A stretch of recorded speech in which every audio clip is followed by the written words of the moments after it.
Hola, ¿cómo están? Bienvenidos a Enlace Internacional, la propuesta federal en política internacional desde aquí de Canal Acequia, que también nos encontramos en Canal Sama de San Juan, Canal 13 de San Luis y Canal 3 de San Martín. Y un placer estar con mi compañero como todos los sábados. ¿Cómo estás, Augusto? Buen día, Luz, ¿cómo estás? Buen día a toda la audiencia. Un gusto enorme poder compartir nuevamente este sábado las distintas acciones en materia de política internacional, coyunturales que se han dado y poder analizarlas entre todos, justamente. Exactamente. Tenemos una agenda bastante cargada para este sábado. Vamos a estar hablando de Perú desde que se aprobó el gabinete de Vázquez, justamente el segundo gabinete de Pedro Castillo. Vamos a hablar de las repercusiones, también de una nueva crisis que se ha conocido esta semana y demás todos los detalles de Perú.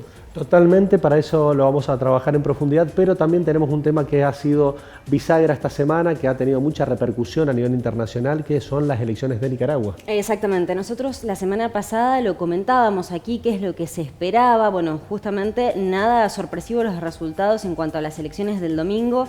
Daniel Ortega se consagró como el nuevo, como continuidad de presidente en su cuarto mandato consecutivo y vamos a tratar de analizarlo en profundidad desde el impacto en Nicaragua, cuál es el posible escenario y del impacto en la comunidad internacional. Exactamente, qué representa esta situación y cuáles son las distintas perspectivas sobre un tema que todos han dado su punto de vista y se han posicionado. Exactamente, y también vamos a tratar de analizar las elecciones en Estados Unidos. Sí, otra vez elecciones estarán pensando ustedes, exactamente, se trata de elecciones en diferentes estados, pero que tienen una particularidad porque marcan el escenario de cara a las elecciones de medio término del año que viene. Muchos temas. Totalmente, además algo muy interesante es justamente ver cuál es la perspectiva en un contexto internacional donde encontramos patrones similares en los procesos eleccionarios, ¿no? Exactamente. Todo eso lo vamos a analizar, pero te lo anticipamos en este video.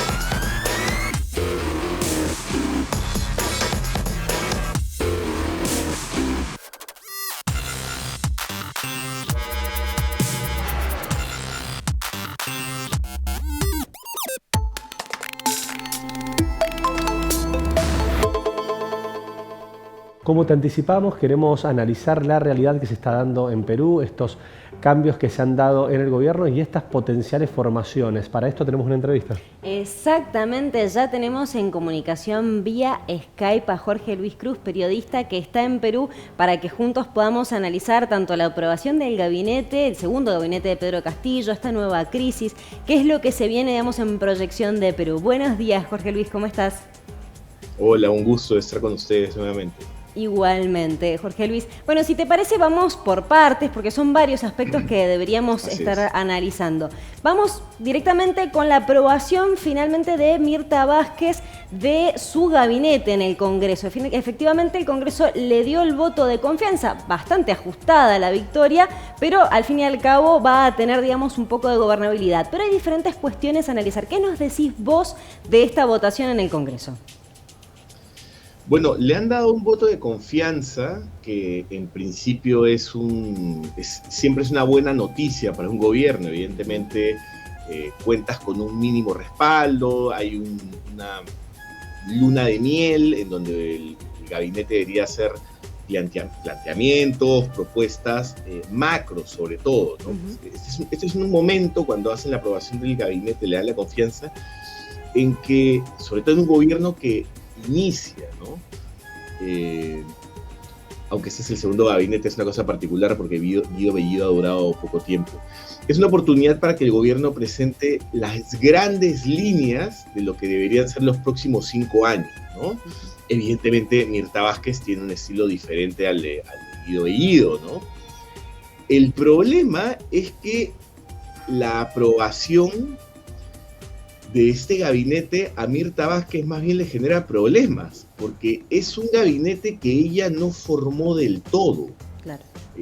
Es un gabinete de consenso entre el ala de Perú Libre, entre Pedro Castillo, que es un representante magisterial de profesores, y con propuestas de Mirta Vázquez. Y ahora las personas de confianza de Pedro Castillo han empezado a poner en problemas no solo a Pedro Castillo, sino a Mirta Vázquez, a quien le cuestionan, oye, ¿qué hace este tipo en tu gabinete y por qué no renuncia, ¿no?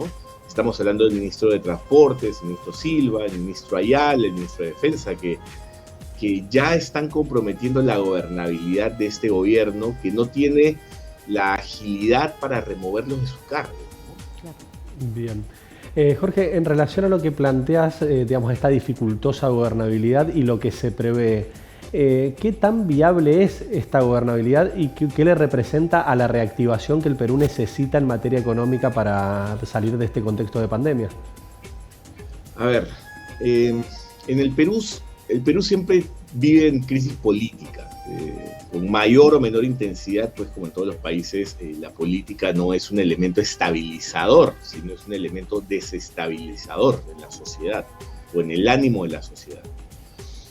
Pero siempre las crisis políticas han parecido no tener un efecto directo en el crecimiento económico. Por supuesto que tiene un efecto, porque si hay un gobierno que no gobierna o hay crisis permanentes, difícilmente rompes la inercia.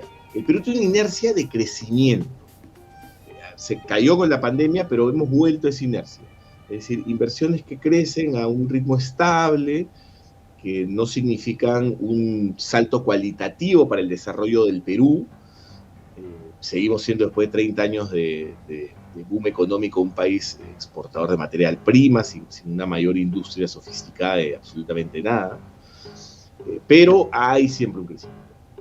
Pese a la crisis actual, pese a que el dólar subió, el cambio del dólar subió 0.5, que es algo inusual, los indicadores están volviendo a la normalidad. Lo que se le critica al gobierno es que ellos hablaban de una gran transformación, de un salto adelante, y la verdad que en materia económica se ve muy poco, y es muy pobre lo propuesto.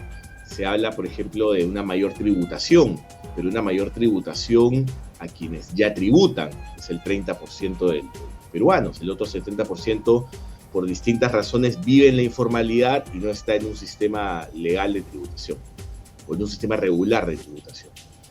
Entonces se habla de cobrar más impuestos a los que más tienen, lo cual es justo, es una tendencia más global, pero no se habla de ninguna reforma tributaria amplia, una reforma para ampliar la base tributaria. Entonces, más que una gran transformación del país, una revolución, que es lo que pregona el gobierno de Pedro Castillo, lo que se mantiene es la inercia, con un punto más de inestabilidad, ¿no? Porque este gobierno, pues, claramente es más improvisado que los anteriores.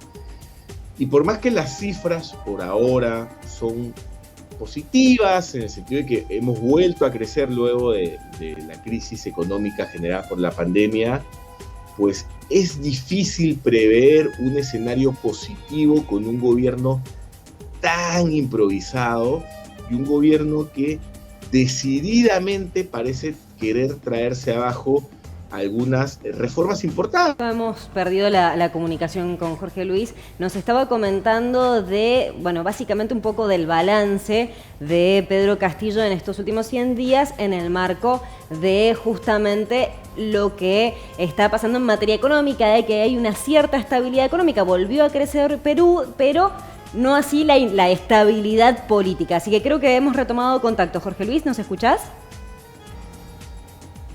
Jorge Luis.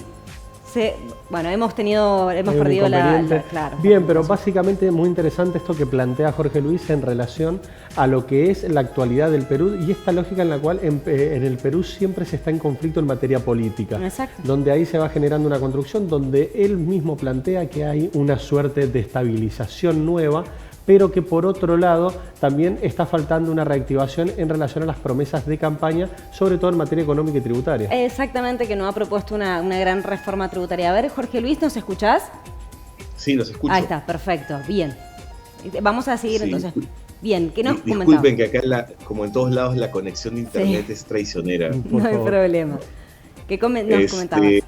Bueno, Les decía que el problema con la situación económica actual es que volvemos a esta inercia de crecimiento, una inercia en donde no hay mayores inversiones en industria sofisticada, en donde dependemos de la minería, pero es tal el nivel de improvisación que se ha empezado a ir en contra de ciertas reformas importantes, como la reforma educativa. Se han cerrado muchas universidades privadas que no contaban con un estándar mínimo, la reforma de la educación escolar, porque se empezaron a...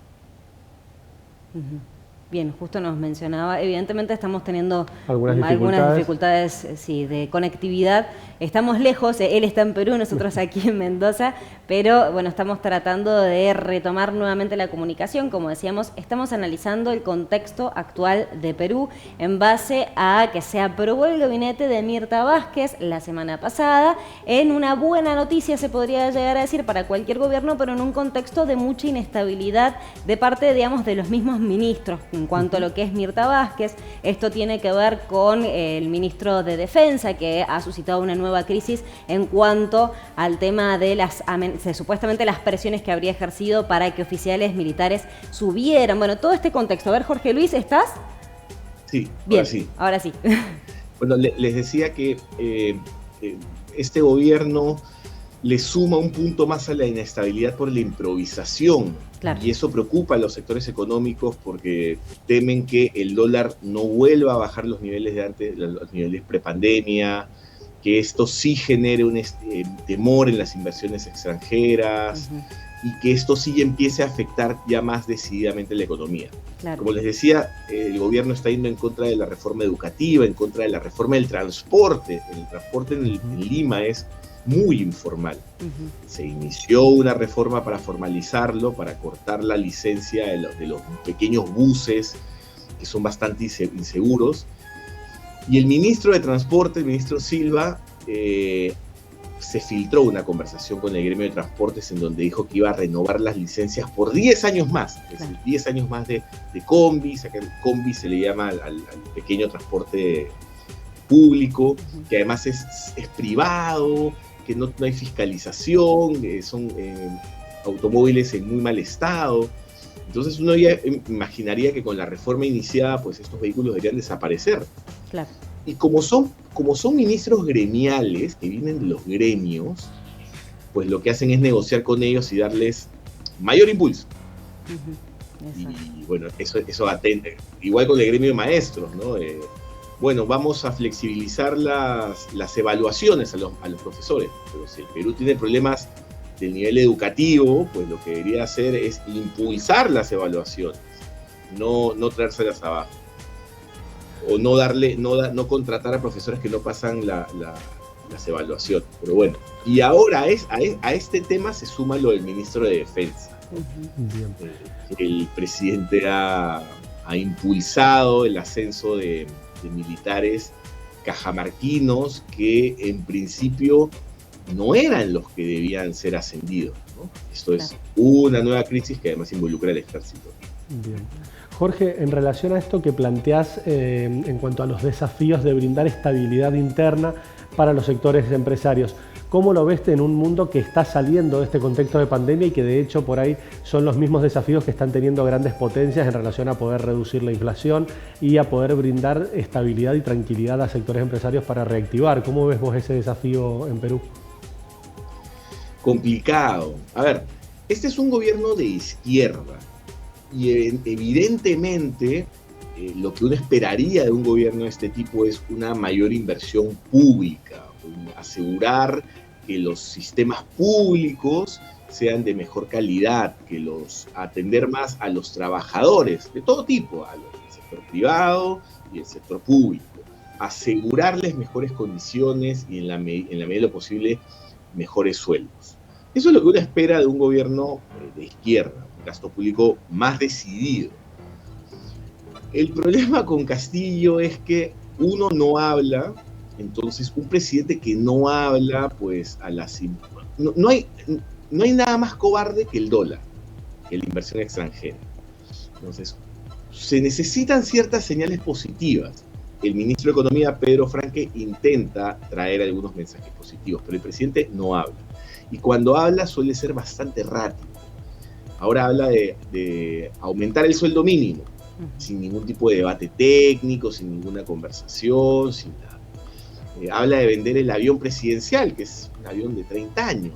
Entonces, cada vez que habla, tiene mensajes de este tipo, confusos, populistas, y con una autoridad de ese tipo, y además con los miedos que siempre genera un gobierno de izquierda a la inversión extranjera, pues no lo veo tan alentador, ¿no? Claro. No lo veo tan alentador. Además que Pedro Castillo ha perdido el respaldo de su partido, el partido que lo puso, el Perú Libre. De hecho, Perú Libre votó en contra del gabinete de Mirta Vázquez.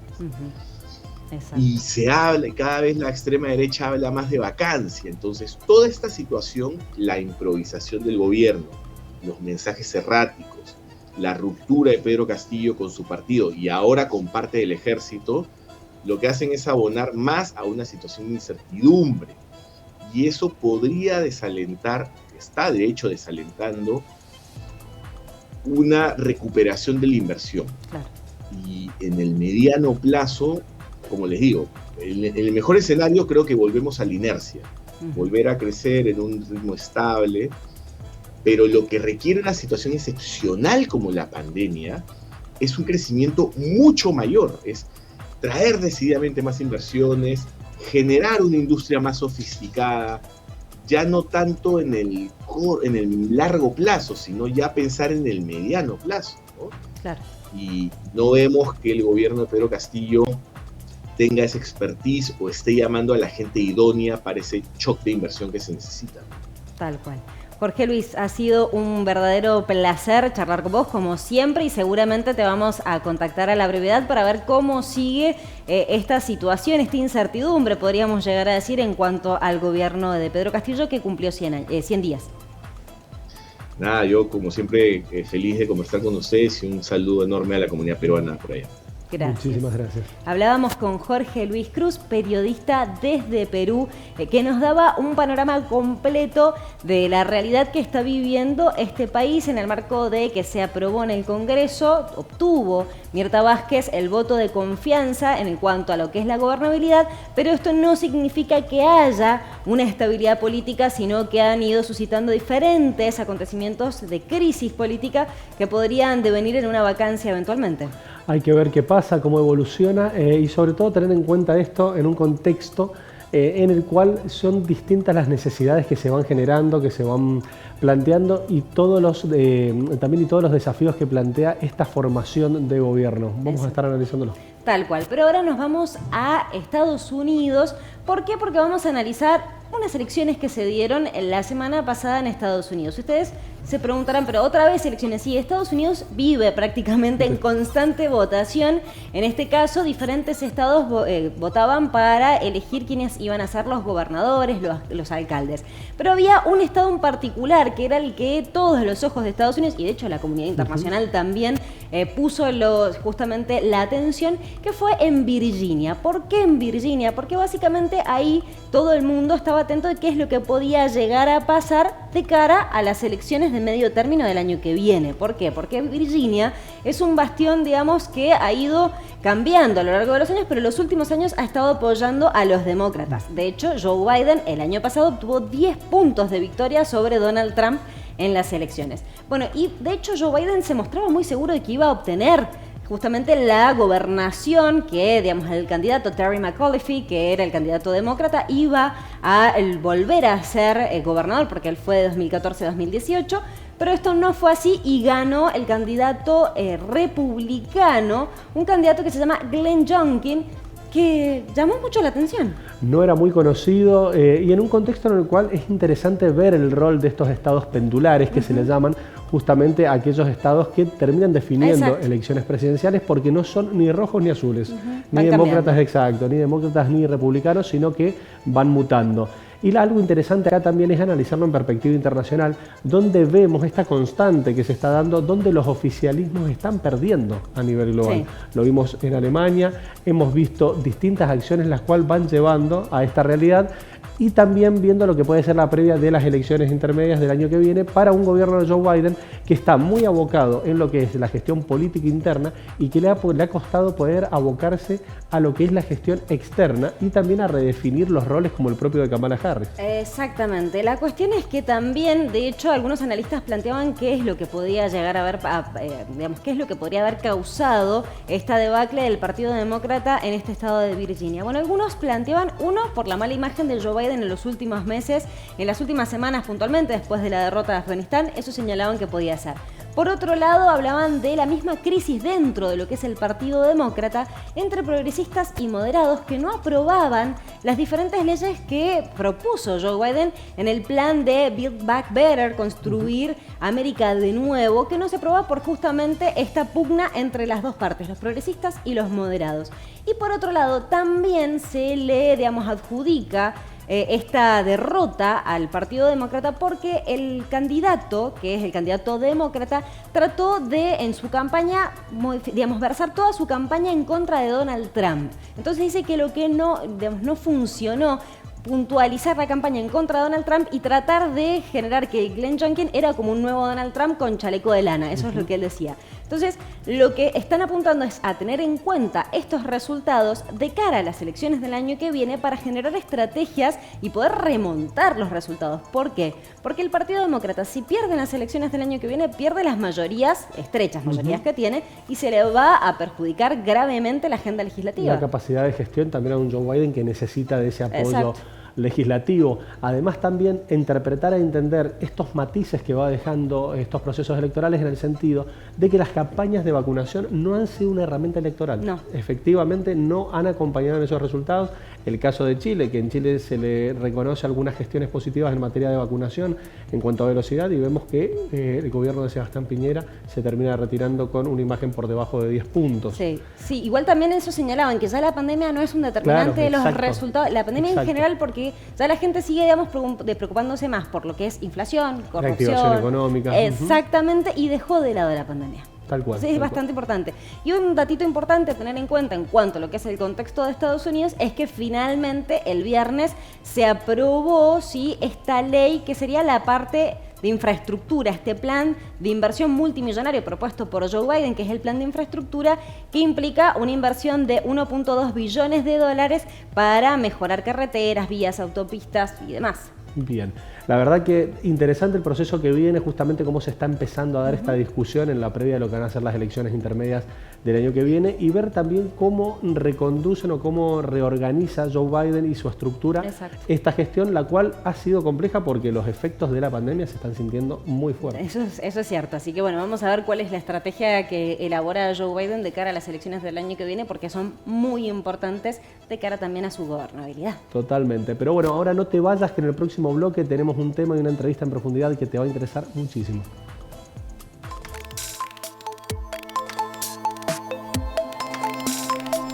¿Querés internet? Entonces querés Aero. Internet que vuela en todo Mendoza. Llámanos al 0810-333-0446. Ingresá a www.aero.com.ar. Aero. Internet que vuela.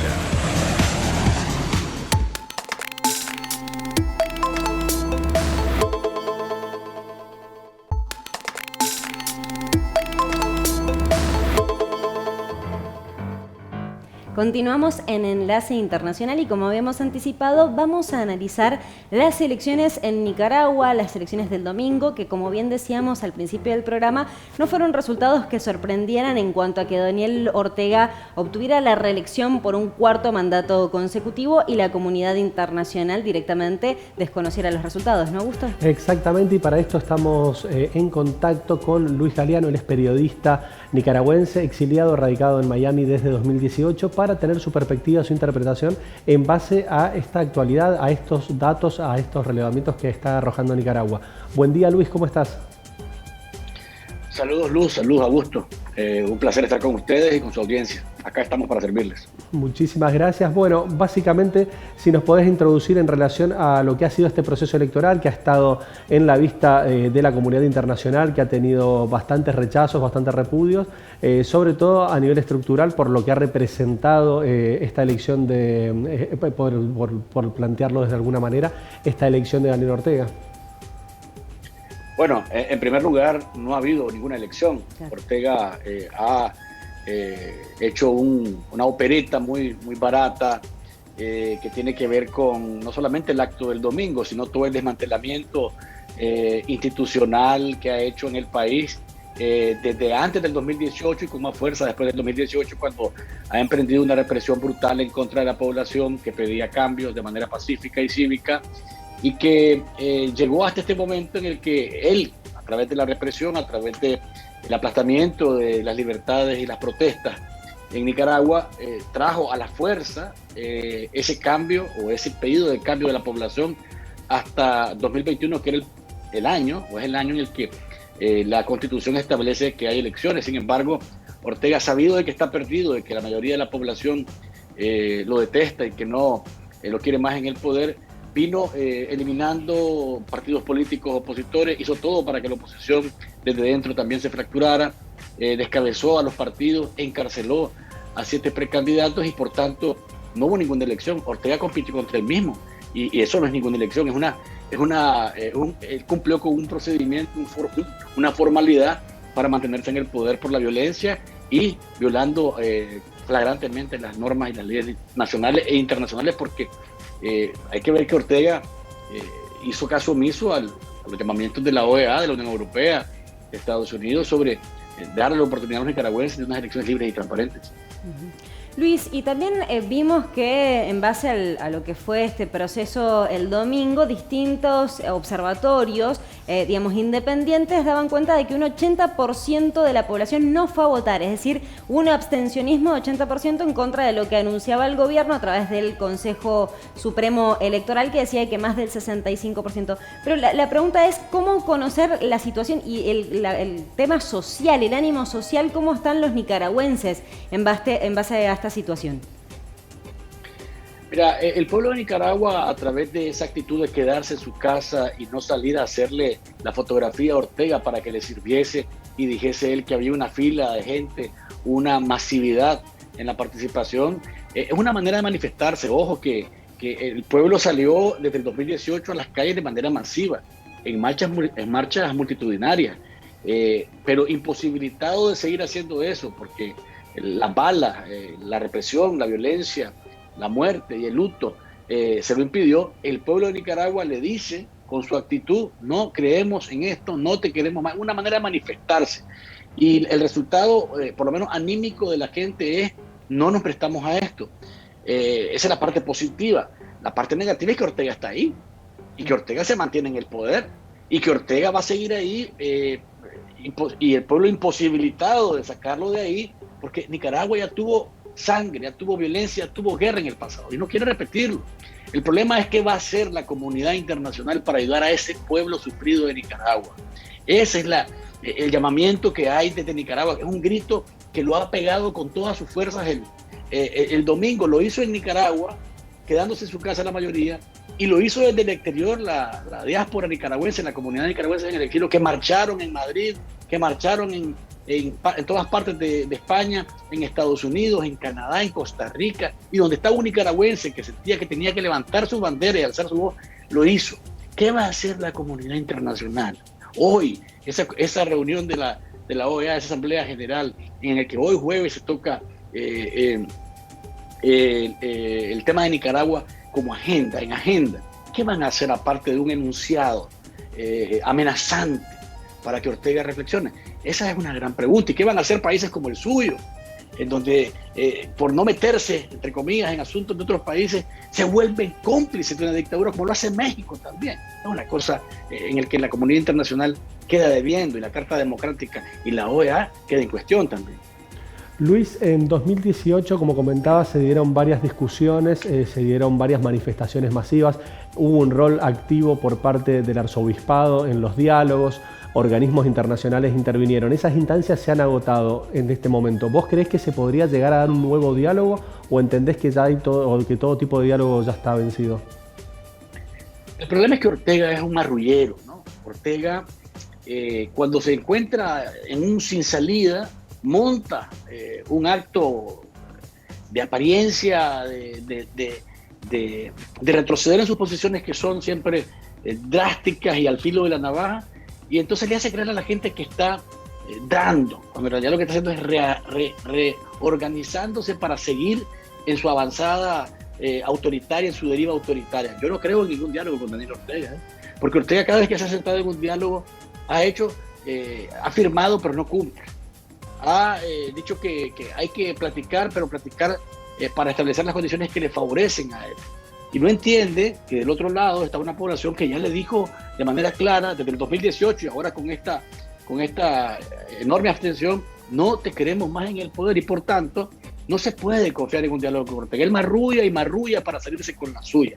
Es un tipo muy hábil políticamente, que tiene 40, 50 años metido en la política, dándole que hacer a los nicaragüenses desde arriba, desde abajo, de un lado y de otro, y por tanto nos conoce nuestras ansiedades, conoce nuestras debilidades, conoce nuestros anhelos, conoce nuestros flancos débiles, y entonces cuando se habla de un diálogo con Ortega, ay, como dicen El Padrino, el que te lo proponga, ese es un traidor.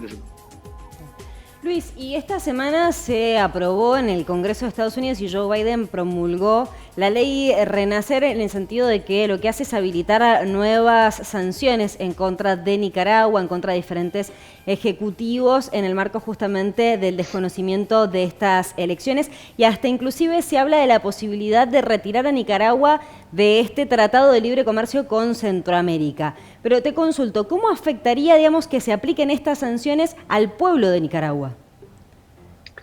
Ese es uno de los dilemas más grandes que tiene el mismo nicaragüense cuando observa que dos personas, dos protervos como son Ortega y Rosario Murillo, en el poder, son capaces de sacrificar a todo un país por mantenerse ahí. Y entonces el nicaragüense, hemos querido que nos ayuden, y vienen estas leyes que tienen alcance enorme, impacto enorme, directo a la dictadura, pero que también nos trastoca a nosotros. Yo creo que la ley Renacer y cualquier normativa que se apruebe de Estados Unidos para tratar de apoyar al pueblo de Nicaragua debe primero focalizar los elementos y los pilares que mantienen a la dictadura fuerte. ¿Y a qué me refiero? Ortega no es que tiene gente ni que tiene base, porque eso lo he demostrado el domingo. Tiene fuerza en las armas, tiene fuerza en la violencia. Entonces, ¿qué ocurre? Tienen que dirigir las sanciones al ejército. El ejército tiene millones de dólares en Wall Street que puede perder. Tienen que decirle, señores del ejército, ustedes no pueden seguir apoyando a una persona que ha destruido la democracia. Ustedes tienen que ponerse del lado de la población nicaragüense a defender la Constitución, porque el ejército lo que ha hecho es tratar de mantener una neutralidad que no es cierta. Esa neutralidad la pone del lado del dictador y aparece en actos públicos con la bandera del Frente Sandinista atrás. Es decir, hay una afinidad política, pero no solamente política, también de conveniencia, porque la gente del ejército ha recibido tanto fondo de Ortega, de la ayuda venezolana, que los generales y los coroneles, los capitostes de este ejército, han logrado tener una vida, un status quo que no quieren perderlo. Y entonces, más allá de lo ideológico, es cómo salvan sus negocios, cómo salvan esa vida, esa opulencia con la que viven. Entonces hay que focalizar las sanciones en ese lado. El ejército. Y ahí no afectas a la población, afectas al ejército, cómplice de Ortega. Y por el otro lado, tenés que alcanzar a los empresarios que por hacer negocios siguen apoyando a la dictadura. Hacerles ver que no es posible que ellos continúen recibiendo beneficios de ventas, millones, una vida de jeque, de sultán en Nicaragua, a costa de seguir sacrificando la democracia y la institucionalidad. Son dos pilares que son importantes. Y creo que si los apretás con la ley Renacer o con cualquier otra norma, la ley NICAR está ahí también, tendríamos efectos que creo que serían interesantes y no se afectaría directamente de momento al pueblo de Nicaragua con el TR-CAFTA, que es el Tratado de Libre Comercio. Entonces creo yo que si lo focalizás, si sabes mirar Si sabes afinar la mira telescópica y disparar en el sentido correcto, el pueblo va a tener algún tipo de efecto, pero no el drástico que sería que se aplique una salida de Nicaragua del DRCAF. Estamos hablando de que a octubre de este año, amigos, Augusto, Luz y audiencia de Enlace Internacional. Estamos hablando que a octubre de este año, ya termino solamente con la idea para que lo tengan ustedes concreto el dato. A octubre de este año, Nicaragua había exportado un poco más de 3.000 millones de dólares en general. Adivinen a dónde venía el 48% de esa venta, de esas exportaciones, a Estados Unidos. Bien. Luis, en relación a, digamos, a este pedido que planteas vos desde tu perspectiva en cuanto a tomar medidas y sanciones en relación a lo que es el gobierno de Daniel Ortega, ¿cómo le llega al nicaragüense la historia que ha tenido en relación al injerencionismo de los Estados Unidos y esta suerte de contradicción interna en relación a que en su momento ha tenido una presencia por ahí negativa y hoy por hoy vos planteás justamente esta salida? El tema del injerencismo es un escudo por medio del cual las dictaduras del castrochavismo o del socialismo del siglo XXI justifican su actuar dentro de sus poblaciones. La soberanía de los pueblos debe respetarse, pero esa soberanía no debe servir de ninguna manera para apalear a los pueblos dentro, para sacrificar a los pueblos dentro, para torturar a sus pueblos dentro, para quitarles sus libertades, para dejarlos sin derechos. Porque en Nicaragua hay un apartheid político. Los sandinistas tienen, esa base pequeña sandinista, tiene derecho a todo. Y esa mayoría de 80% tiene derecho a muy poco o a nada. Entonces, en nombre de la soberanía, vienen y dicen, aquí estoy en mi país, no te metas conmigo. Lo que haga es injerencismo. Los derechos humanos no tienen frontera, perdónenme.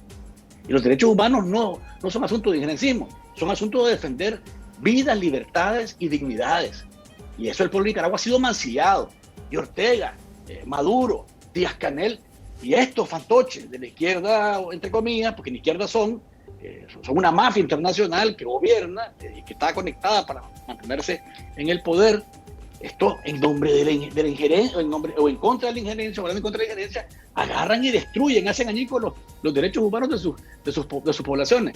Creo que ahí el pueblo de Nicaragua está muy claro. Y si bien es cierto, Estados Unidos ha tenido una historia con Nicaragua y ha habido intervenciones en algún momento nefastas y repudiables, en este momento, cuando mirás que hay una especie de Kim Jong-un en el centro de las Américas, avanzando de manera pues indetenible, con su esposa ahí a la orilla, esperando levantar la mano para tomar el poder ya después de manera dinástica, pues entonces algo hay que hacer. Y en ese sentido, la comunidad internacional, no solamente Estados Unidos, la comunidad internacional debe tomar medidas. Luis, la verdad que ha sido un gusto poder dialogar con vos. Esperamos que haya algún tipo de claridad en el panorama de Nicaragua y que se resuelva a corto plazo, principalmente también la liberación de las distintas figuras políticas opositores por parte de Daniel Ortega. Luz, Augusto, un placer. A ustedes, amigos que siguen Enlace Internacional. Hasta la próxima y aquí me tienen a la orden. Muchas gracias.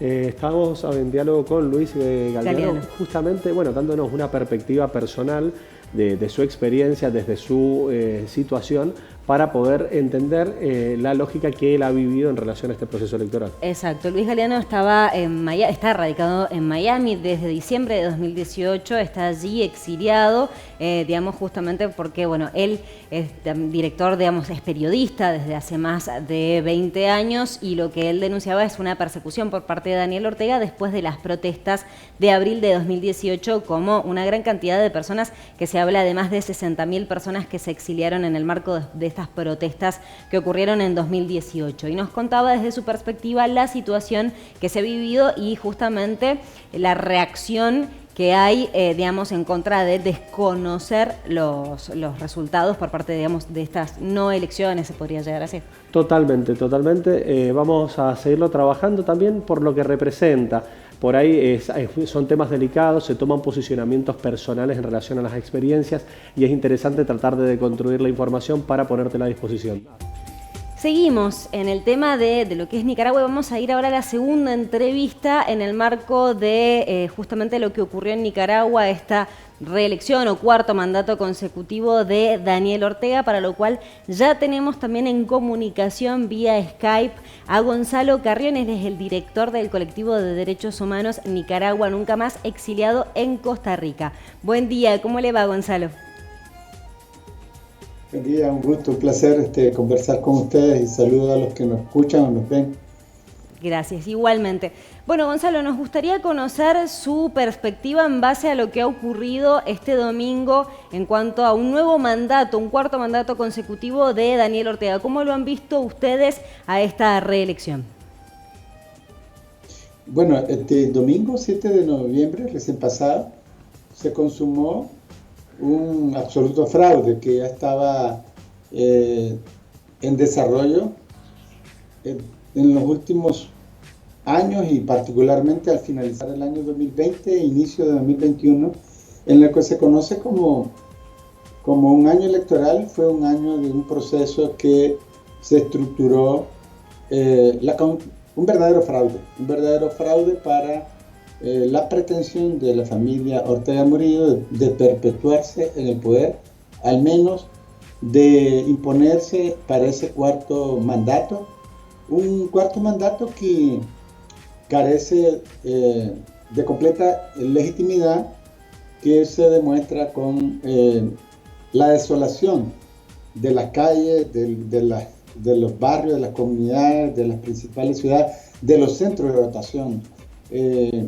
Hubo una, diríamos, imposición de una reelección que por lo demás, desde la primera vez, una reelección que no estaba respaldada por la Constitución y antecedía también que en el contexto de abril de 2018 se cometieron crímenes de lesa humanidad que están en completa impunidad y cuyos principales responsables, la pareja, el matrimonio Ortega Murillo, infamemente eran candidatos. O sea, los que son señalados de los crímenes de lesa humanidad, como pocos diríamos en la humanidad, un matrimonio postulándose para ser presidentes y vicepresidentes en medio de graves violaciones de derechos humanos. Entonces, ese cuarto mandato es con urnas vacías, es con centros de votación vacíos, sin el respaldo del pueblo nicaragüense. Bien. Por otro lado, te consulto en relación a cuáles son los desafíos que tienen los colectivos de derechos humanos para lo que viene. Tratar de potenciar los diálogos, tratar de generar también relaciones a nivel internacional. ¿Cuáles son los desafíos inmediatos que plantean? Nosotros, desde el exilio, hemos continuado documentando las graves violaciones de derechos humanos. Creo que para los y las defensoras de derechos humanos, documentar cada historia individual, colectiva, las historias que dan cuenta de los sufrimientos, del dolor provocado por el terror, es fundamental, porque, y los argentinos nos pueden compartir bastante de eso, documentar no solo para registrar, documentar para la memoria, y en el caso concreto nosotros incluso asumimos el desafío y nos llamamos Colectivo de Derechos Humanos Nicaragua Nunca Más. Para ustedes es muy común, con la lógica de nunca más y la aspiración legítima, nunca más dictadura, nunca más impunidad, nunca más olvido. Nosotros estamos planteando que el resolver estas graves violaciones de derechos humanos, que comienza por finalizar con este régimen que es una dictadura, y las dictaduras niegan derechos humanos, niegan derechos de garantía, y es lo que está pasando en Nicaragua. Entonces, el gran desafío es seguir documentando, seguir acompañando a las víctimas en su dolor, porque las víctimas en Nicaragua, la mayoría permanece en Nicaragua. Los familiares de las más de 160 personas presas políticas siguen resistiendo, demandando libertad, y en ese sentido, pues, los activistas, el movimiento de defensores de derechos humanos, corresponde seguir documentando las historias, cada una de las historias que dan cuenta de las graves violaciones de derechos humanos, para el momento que va a llegar, el momento de la verdad, el momento de la justicia, de la reparación, el momento de rendirle cuentas al pueblo de Nicaragua, que es la principal víctima de de estas graves violaciones de derechos humanos, de este estado de terror que ya lleva más de 3 años, con un estado policíaco que niega todo derecho, niega cualquier ciudadanía que sea considerada un peligro para los intereses del poder de esta familia que ahora ha consumado un fraude, pero que yo diría no las tiene todas, porque es bastante difícil de gobernar a un país que no te quiere. Gonzalo, le consulto con respecto a la situación de los presos políticos. Veíamos desde mayo por ahí los aspirantes a ser candidatos en estas elecciones que fueron detenidos, como por ejemplo Cristiana Chamorro, hija de la expresidenta, también Alexis Maradiaga, Juan Sebastián Chamorro, entre ellos. ¿Qué se sabe sobre estos presos políticos y cree usted que pueden llegar a ser liberados ahora que pasó este proceso electoral? Sobre las condiciones de los presos y presas políticas, que reitero son más de 160, porque hay unos que están, o la mayoría están desde meses y años. A ellos se sumaron de mayo, como usted lo dice muy bien, desde finales de mayo, que incluye a Cristiana Chamorro, trabajadores de la Fundación Violeta Barrios, incluye periodistas, opositores y opositoras conocidas, incluso incluye a guerrilleros que alguna vez estuvieron en el mismo, diríamos, movimiento con Daniel Ortega. Los precandidatos encarcelados son 7 y otros incluso salieron del país. Esos candidatos en general, y la familia sí lo ha denunciado, en general no se les permite contacto con sus familiares, con sus defensas, es decir, se les niega absolutamente todo tipo de derechos. Desde que se les privó de libertad, y por eso se habla de secuestro, sin orden de captura, sin orden de allanamiento, sin derecho a ser asistido legalmente por el abogado de la elección del detenido o de la detenida y sus familiares, es decir, sin que las audiencias se hagan oral y pública, es decir, sin ningún tipo de fiscalización. Los presos y las presas políticas mantienen un régimen carcelario de aislamiento general, con castigo, con celdas individuales, con luces encendidas 24 horas u oscuridad las 24 horas. Es decir, el trato es de tortura, de crueldad, el trato es inhumano, coherente con lo que Daniel Ortega dijo el 8 de noviembre recién pasado, un día después del fraude, que los presos y presas políticas eran unos hijos de perra. Es decir, Nicaragua está en manos de una familia deshumanizada y deshumanizante, como lo dijo esa expresión. Incluso por eso no es extraño que a los presos, a las personas privadas de libertad, secuestradas y desaparecidas, se les trate de la forma en que se les trata. Muchos de ellos han bajado de peso de manera acelerada, de manera increíble, desde 15 hasta 30, 40 libras, como lo denuncian sus familiares en los 2 contactos que han podido tener en estos 4 o 5 meses.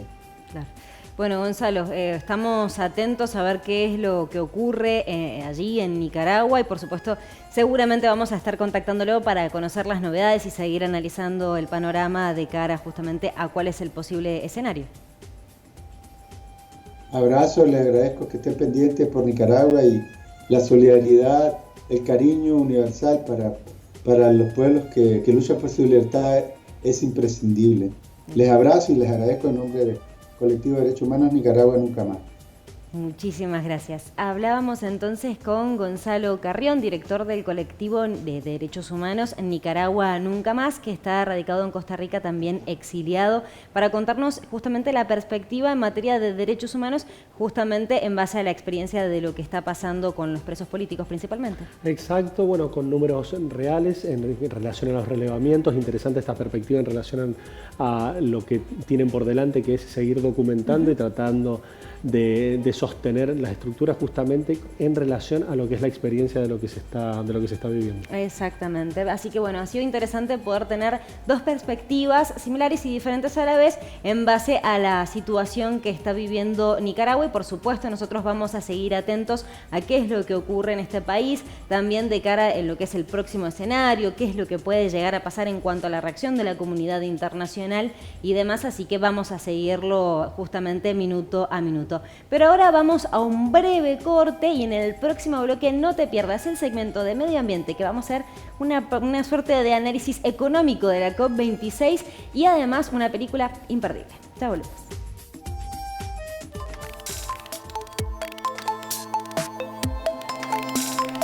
Seguí la cartelera del Imperial en sus redes sociales. Atentos a vos, atentos a tu entretenimiento. Maipú Municipio.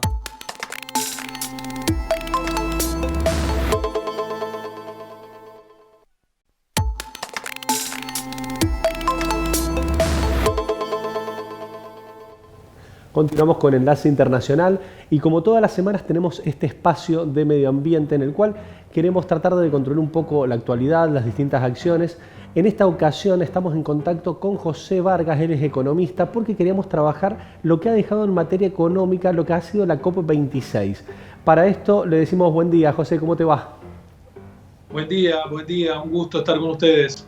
Muchísimas gracias. Bueno, como anticipábamos, la COP26 ha tenido un peso muy importante, ha dejado varias cosas para analizar. De hecho, en la Argentina generó un impacto muy importante esta lógica que se planteó de la explotación de lo que sería el nitrógeno verde, entre otras cuestiones. ¿Cuál es la impresión que te ha dejado a vos en materia económica esta COP26, José? Bueno, ha dejado una muy buena perspectiva, teniendo en cuenta a lo que se comprometieron la mayoría de los países participantes para el 2030. Es fundamental el compromiso que hay con respecto a mejorar el planeta. Acá hay mercados que intervienen y evidentemente todo esto lleva a que de algún punto de vista toda la economía se vea realmente alterada en pos de obtener un beneficio a futuro, porque está claro que mientras mejore el planeta todos nos vamos a beneficiar. En el medio, en materia económica, vamos viendo algunas idas y vueltas que ha dejado esto, pero está claro que siempre es con una perspectiva de beneficio futuro. Tal cual.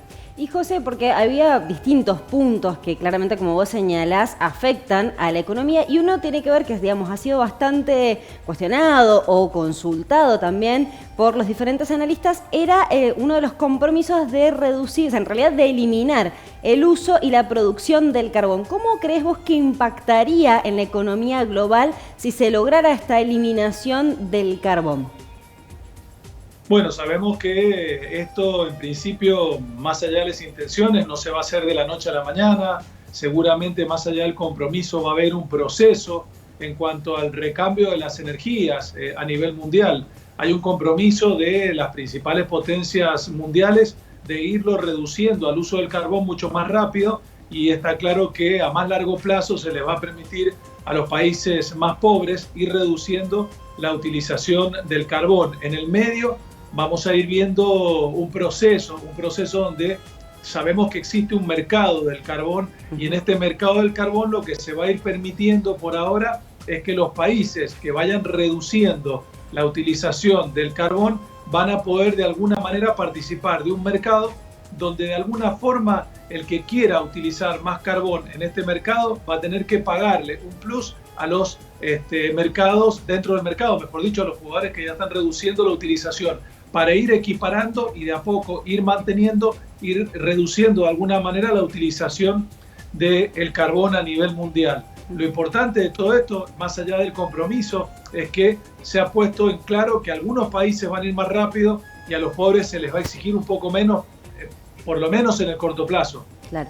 José, te hago otra consultita, porque también otro de los puntos que ha generado un poco de tensión tiene que ver con el reemplazo en la industria automotriz, digamos, llegar al paso de los automóviles eléctricos. ¿Crees que esto va a ser un punto de inflexión, digamos, en lo que es la COP26 y lo que deja esta COP26 para el futuro? Sí, yo creo que sí, porque de hecho en la práctica ya hemos visto que el avance que ha tenido la industria automotriz en este aspecto los lineamientos que se están poniendo, los objetivos, son prácticamente a 2030, con lo cual por ahora creo que toda la industria automotriz está en permanentemente cambio y fundamentalmente en los últimos, yo diría, 2 o 3 años ha avanzado considerablemente con respecto a este tipo de situaciones. Hay que pensar que en el corto plazo, yo diría de acá a 5 años probablemente ya estemos hablando de una industria automotriz que va a tener otro tipo de utilización para poder funcionar y no necesariamente va a ser el combustible. Bien, José, en relación a la introducción que hacíamos referencia a estos anuncios que se generaron en base a lo que va a ser la explotación del nitrógeno verde como una herramienta en el largo plazo. En este proceso entremedio entre el carbono y el nitrógeno se habla mucho del gas. La Argentina tiene una gran capacidad de producción de gas, que sería este recurso que se utilizaría para llegar a la eliminación, hasta llegar a la eliminación del carbono. ¿Vos ves compatible la inversión tanto en nitrógeno como en gas en este momento en la Argentina? Sí, para Argentina es fundamental este tipo de inversiones porque está claro que los inversores internacionales han buscado fundamentalmente el beneficio primero geográfico y climático de dónde realizar este tipo de inversiones. Argentina tiene regiones que tienen una ventaja comparativa con respecto al resto del mundo para este tipo de inversiones como la que se está por llevar adelante en nuestro país. Creo que eso es un distintivo que marca un poco la diferencia que puede tener Argentina con el resto de los países. Y es fundamental este tipo de inversiones, por lo menos ahora en todo este proceso donde se quiere dejar de utilizar un tipo de energía para pasar a utilizar otra. Bien. José, te agradecemos muchísimo como siempre por tu tiempo, una claridad absoluta y estamos en contacto. Gracias, como siempre. Será hasta la próxima.